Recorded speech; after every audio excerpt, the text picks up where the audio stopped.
Hello बच्चों, कैसे हो आप सब। लास्ट वीडियो में हमने सांख्यिकी का मीनिंग किया था कि सांख्यिकी क्या है। अब हम करते हैं सांख्यिकी अध्ययन की अवस्थाएं। तो स्टेजेस ऑफ स्टैटिस्टिकल स्टडी कि जो हम ये सांख्यिकी या आंकड़े इकट्ठे करते हैं, मैंने आपको बताया था कि आंकड़ों के समूह को सांख्यिकी कहा जाता है। तो ये सांख्यिकी का अध्ययन किस तरीके से किया जाता है, इन आंकड़ों को कैसे व्यवस्थित किया जाता है। तो सबसे पहला है आंकड़ों का संकलन। इसमें हम आंकड़ों का संकलन करते हैं। संकलन होता है कलेक्शन, इकट्ठे करना। तो आंकड़ों का संकलन या कलेक्शन ऑफ डेटा में हम क्या करते हैं, जिस चीज का हमें अध्ययन करना होता है उससे संबंधित हम सभी आंकड़े इकट्ठे करते हैं। जैसे कि आपकी क्लास में से कौन बच्चे के कितने नंबर हैं या कौन सा बच्चा फर्स्ट आया है, तो उसके लिए हमें सभी विद्यार्थियों के सभी सब्जेक्ट के नंबर चाहिए होंगे। तो हम क्या करते हैं, सभी बच्चों के, मान लो आपकी क्लास में 40 बच्चे हैं, इन 40 बच्चों के हम हर एक सब्जेक्ट के नंबर इकट्ठे करते हैं। एक लिस्ट बनाएंगे ना, आप लोग भी बनाते हो लिस्ट मार्क्स की, एक लिस्ट बनाएंगे ना, सभी आंकड़े इकट्ठे करेंगे जिसमें कि जैसे कि इंग्लिश है, हिंदी है, मैथ है, हम सभी सब्जेक्ट्स के आंकड़े इकट्ठे करते हैं। तो ये होगा आंकड़ों का संकलन। हमें जिस चीज का अध्ययन करना है उससे संबंधित इसमें हम आंकड़े इकट्ठे करते हैं। अगला है आंकड़ों का व्यवस्थीकरण। इसमें हम क्या करते हैं, आंकड़ों का व्यवस्थीकरण करते हैं, आंकड़ों को व्यवस्थित रूप से लिखते हैं।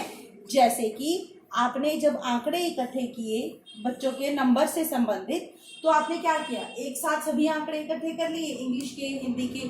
तो अब आंकड़ों को हम व्यवस्थित रूप में लिखेंगे। व्यवस्थित रूप में लिखना मतलब कि सही प्रकार से लिखना, जिससे कि आंकड़ों को समझना सरल हो जाए, हमारा काम आसान हो जाए। जैसे कि हम इसके लिए क्या बनाते हैं, अराय बनाते हैं या टेली बार बनाते हैं। आपको शायद याद होगा बचपन में मैथ में आपने क्या किया था, जिस प्रकार, जैसे कि आंकड़े बहुत से हैं विद्यार्थियों के नंबर के, जैसे कि 5, 10 में से 5, 5, 8, 2, 5, 4, 2, 8, इस तरीके से आंकड़े हैं।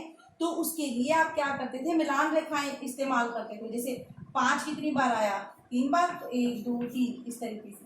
कोई चीज अगर 5 बार आई तो 4 लिख के इस तरीके से कट कर देते थे कि मान लो 5 नंबर वाले कितने बच्चे हो गए, यहाँ पे 5। तो हम आंकड़ों को व्यवस्थित रूप से लिखते हैं जिससे कि आंकड़ों को समझना सरल हो जाए।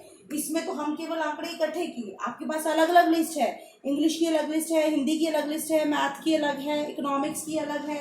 लेकिन जब आप सब लिस्टों को एक साथ लगा देते हो जिससे कि आप आसानी से समझ सको, उसको बोलते हैं आंकड़ों का व्यवस्थीकरण। उसके बाद है आंकड़ों का प्रस्तुतिकरण। प्रस्तुतिकरण क्या होता है, आंकड़ों को इस तरीके से प्रस्तुत करना कि जो भी उसको देखे उसको आंकड़े आसानी से समझ में आ जाए। तो हम आंकड़ों को किस तरीके से प्रस्तुत कर सकते हैं, आंकड़ों को प्रस्तुत करने के लिए हमारे पास टेबल, चार्ट, बार ग्राफ, बहुत सी चीजें होती हैं। टेबल, जैसे कि ये देखो, ये टेबल बन गई, ठीक है। तो इसमें हमने क्या किया, रोल नंबर 1, 2, 3, 4, यहाँ पे इंग्लिश के यहाँ पे इंग्लिश के मार्क्स, हिंदी के, मैथ के। तो टेबुलर वाइज हमने सब बच्चों के मार्क्स चढ़ा दी। तो ये क्या हो गया, इसको समझना आसान हो गया। या आपने कभी देखा होगा, अगर हम किसी परसेंटेज की बात करते हैं तो पाई चार्ट्स का इस्तेमाल करते हैं। पाई चार्ट्स क्या होते हैं, इस तरीके से बने होते हैं ना, कि हिंदी या आर्ट्स के बच्चे कितने हैं, मान लो 40% है, इसके कितने हैं, इसके कितने हैं, इसके कितने हैं। तो हमने क्या किया, आंकड़ों को इस तरीके से प्रस्तुत किया जिससे कि उनको समझना इजी हो जाए। मान लो हमारे स्कूल में 4 स्ट्रीम्स हैं, एक आर्ट्स है, कॉमर्स है, मेडिकल है, नॉन मेडिकल है।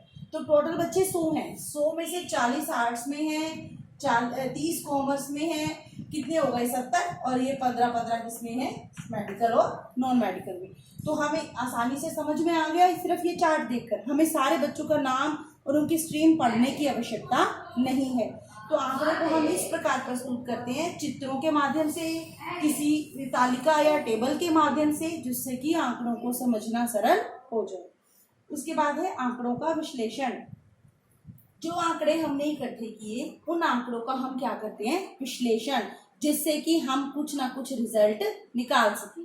जैसे अभी हमने आंकड़ों के संकलन में बच्चों के आंकड़े लिए, आंकड़ों को व्यवस्थित रूप से लिखा, उनको टेबल के द्वारा प्रस्तुत कर दिया। अब मान लो क्लास में 40 बच्चे हैं, 40 में से फर्स्ट कौन है इसका पता कैसे लगेगा, जब हम सभी बच्चों के नंबर जोड़ के परसेंटेज निकालेंगे, इसको बोलते हैं आंकड़ों का विश्लेषण। तो विश्लेषण करने के लिए हम अधिकतर प्रतिशत, औसत ऐसी तकनीकों का इस्तेमाल करते हैं जिससे कि हम आंकड़ों से कुछ ना कुछ निष्कर्ष निकाल सकें। तो हम आंकड़ों को इस प्रकार विश्लेषण करते हैं जिससे कि हमें उनसे कोई रिजल्ट मिले। और विश्लेषण करने के लिए किन तकनीक, अधिकतर औसत या प्रतिशत तकनीक का इस्तेमाल किया जाता है।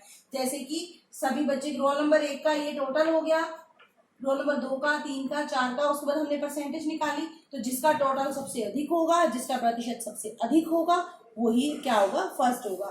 तो टोटल करना या परसेंटेज निकालना, ये क्या होगा, आंकड़ों का विश्लेषण। उसके बाद है बेटा आंकड़ों का निर्वचन। आंकड़ों का निर्वचन क्या होता है कि जो हमने विश्लेषण किया उससे हम कुछ ना कुछ रिजल्ट निकालते हैं। जैसे कि विश्लेषण के बाद हमने ये देखा कि फर्स्ट बच्चा कौन है या सेकंड कौन है, फर्स्ट और सेकंड में आपस में कुछ कॉमन है या नहीं, कुछ उनमें संबंध है या नहीं। जो आंकड़े हैं उनके आपसी संबंध का अध्ययन करना या विश्लेषण का क्या निष्कर्ष निकला, वो क्या है, आंकड़ों का निर्वचन। जैसे कि हमने ये विश्लेषण में हमने ये टोटल निकाल लिया, उस पर हमने निष्कर्ष क्या निकाला कि रोल नंबर जो 3 है वो फर्स्ट है, तो ये क्या होगा, आंकड़ों का निर्वचन। इसमें हम आपसी संबंध भी देखते हैं कि क्या संबंध है अलग अलग आंकड़ों में। जैसे कि हमारे पास 2 तरह के आंकड़े हैं, जैसे कि हमारे पास कीमत और मांग का आंकड़ा है।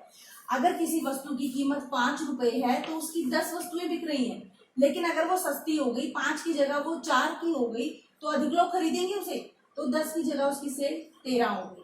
तो इन दोनों में संबंध हुआ, कीमत गिरी और उसी जैसे ही कीमत गिरी वस्तुओं की मांग में वृद्धि हो गई। तो हमने आपसी संबंध की गणना करी या हमने कुछ निष्कर्ष निकाला, उसे बोलते हैं आंकड़ों का निर्वचन। उम्मीद है आपको ये सांख्यिकी अध्ययन की अवस्थाएं समझ में आई होंगी। इंपॉर्टेंट क्वेश्चन है ये। तो इसमें अवस्थाएं मतलब कैसे हम अध्ययन करते हैं सांख्यिकी का। सबसे पहले हम आंकड़े जुटाएंगे, इकट्ठे करेंगे, उसके बाद उनका व्यवस्थीकरण, मतलब सही प्रकार से लिखना, उसके बाद उनको चार्ट, ग्राफ, टेबल के द्वारा प्रस्तुत करना, फिर उसके बाद उनका विश्लेषण करना, प्रतिशत या औसत निकालना, और उसके बाद उससे कुछ ना कुछ निष्कर्ष निकालना या उनमें आपसी संबंध का पता करना। इसे बोलते हैं आंकड़ों का निर्वचन। Thank you.